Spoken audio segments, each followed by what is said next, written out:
কন্যগড় কানাইপুরে সেই নির্যাতিতা ধর্ষণ করে খুনের ঘটনায় সেই নাবালিকার বাড়িতে পুজোর উপহার পাঠালেন এলাকার সাংসদ কল্যাণ বন্দ্যোপাধ্যায়। কানাইপুর পঞ্চায়েতের উপপ্রধানের হাত দিয়ে পুজোর উপহার পাঠালেন। প্রতিবন্ধী নাবালিকা মেয়েকে ধর্ষণ করে খুন করার ঘটনা ঘটেছিল। সেই ঘটনায় কন্যগড় কানাইপুর এলাকা উত্তপ্ত হয়ে ওঠে। এই এলাকায় পুলিশ প্রশাসনের বিরুদ্ধে ক্ষোভও দেখা দিয়েছিল সাধারণ মানুষের। কিন্তু তার কয়েক ঘন্টা পরই সেই নাবালিকার দেহ উদ্ধার হয় একটি বাঁশবাগান থেকে। তাকে ধর্ষণ করে খুন করা হয়েছে। সেই খুনের অভিযোগে গ্রেপ্তার করা হয়েছিল এলাকারই এক যুবক অসীম মজুমদারকে। তাকে গ্রেপ্তার করে পুলিশের এবং তাকে শ্রীরামপুর আদালতে তোলা হয়। সেই ঘটনায় এলাকার মানুষরা ক্ষোভ দেখিয়েছিল এবং তাকে ফাঁসির জন্য এলাকার মানুষরা বিক্ষোভ পর্যন্ত দেখিয়েছিল।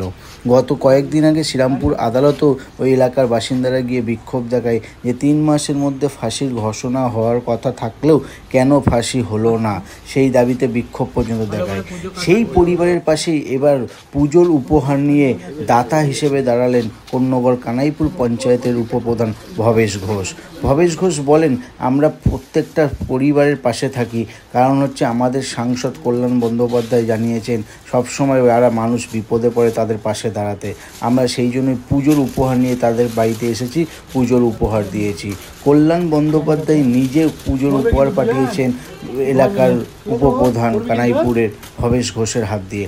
ভবেশ ঘোষ নিজে এই উপহার তুলে দিলেন এবং উপহার পেয়ে ভীষণ খুশি সেই নির্যাতিতার পরিবার। তবে ভবেশ ঘোষ জানান যে আমরা পরিবারের পাশে সবসময় ছিলাম, আজও আছি, আগামী দিনেও থাকব। কি জানিয়েছেন শুনে নেব। মাননীয় সাংসদ কল্যাণ বন্দ্যোপাধ্যায় নিজের উদ্যোগে তার লোকসভা কেন্দ্রে বিভিন্ন জায়গায় তিনি গরিব মানুষদের মধ্যে থেকে কিছু উপহার তুলে দেন প্রতি বছর। উনি আমাদের এখানে যে কানাইপুরের যে ঘটনাটা ঘটেছিল সেই ঘটনায় তিনি এখানে উপস্থিত হয়েছিলেন এবং তিনি শ্রীরামপুর কোর্টে গিয়ে নিজে কেসটা কিন্তু লড়েছেন। তিনি ওনাদের কথা ভুলে যাননি। ওনাদের জন্য আজকে পুজো উপহার পাঠিয়েছে, সেই পুজো উপহারটা আমরা তুলে দিলাম। দেখা যাচ্ছে যে কোর্টেও লড়াই করছে এবং পরিবারের পাশেও থাকছে সাংসদ, এটা নিয়ে কি বলবেন? সাংসদ কল্যাণ বন্দ্যোপাধ্যায় আমি যখনই যাই তখনই আমাকে কিন্তু বলেন যে ওই পরিবারটার পাশে আছিস তো, এবার দেখছিস তো রে।